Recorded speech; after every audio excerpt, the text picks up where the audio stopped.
avec ce problème-là. J'ai emmené les papiers que je fais, les examens, tout. Là-bas, ils m'ont trouvé avec 5 millions. Ils ont déjà pris de l'ampleur. Je suis venu avec ici, 2021. Il m'a fait comprendre que, ok, d'accord, il n'y a pas de souci, on va prier. On va voir ce que Dieu va faire. On a commencé à prier. 2021 est terminé. Il arrive. Et pendant ce temps, il y avait des gens qui venaient ici avec le même problème que moi. Quand les personnes arrivaient ici, là, ils prient, ils m'en fou. La chose se réalise. Mais moi, rien. À beau faire les jeux, les prières, rien, ça a duré. À un moment donné, je me suis même découragée. Après, j'ai dit, si vraiment Dieu me met en épreuve, il veut voir à quel point je suis déterminée pour avoir cet enfant-là. On a terminé 2021. On a commencé 2022. Mais donc, c'est la fin 2022 là.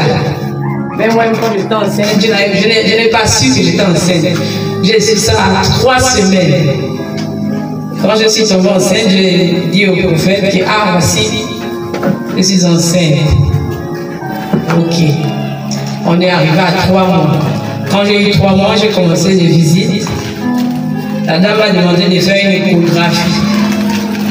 J'ai fait l'échographie, je suis allée montrer. Elle m'a fait comprendre que la grossesse, elle ne va pas tenir jusqu'au bout à cause des myomes là. Donc, il faut t'apprêter sur le banc, ça va se passer. J'ai dit, oh, à quoi de quoi?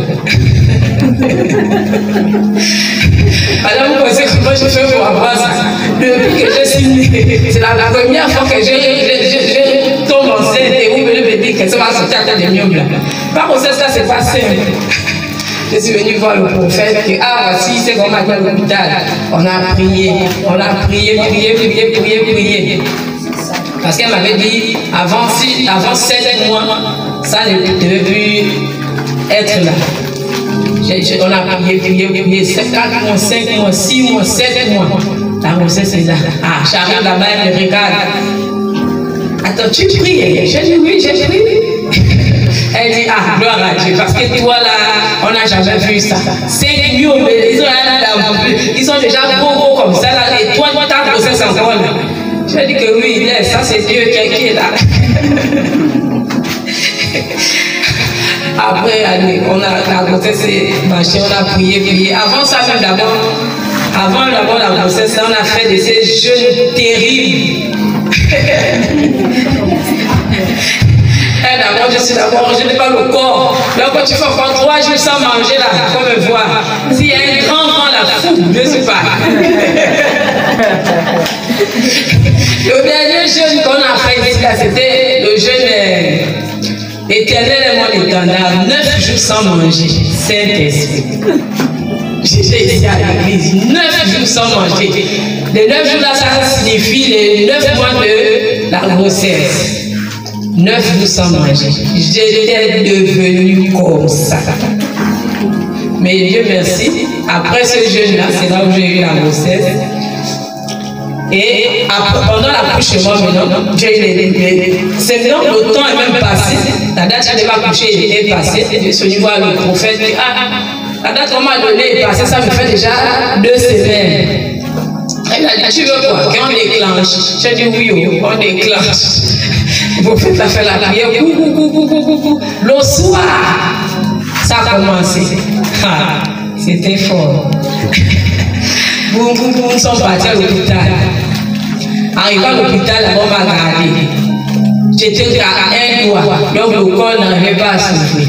J'étais qu'à 1 doigt. Le premier jour. Deuxième jour, 1 doigt. Troisième jour, 1 doigt. J'ai dit merde. Là, le docteur est venu me voir.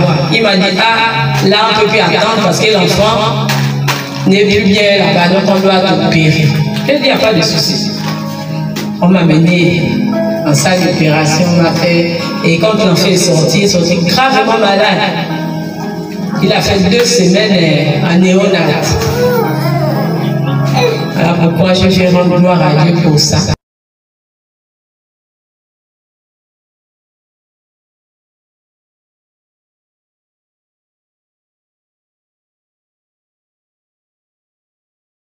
C'est comment je lui disais chaque jour, même quand rien ne se passe physiquement. Dans le monde spirituel, quelque chose se passe, il y a un processus spirituel. Vous savez, vous doutez de Dieu parce que vous ne savez pas ce qui se passe dans votre esprit pendant que vous croyez en Dieu. Je ne sais pas si c'est clair ce que je dis. Je dis vous doutez en Dieu parce que vous ne savez pas ce qui se passe dans votre esprit pendant que vous croyez en Dieu. Pendant que vous priez, est-ce que vous savez ce qui se passe dans votre esprit? Parce que chaque détail que vous ignorez auprès de Dieu est un processus vers la manifestation d'un miracle et d'un témoignage de la présence de Dieu.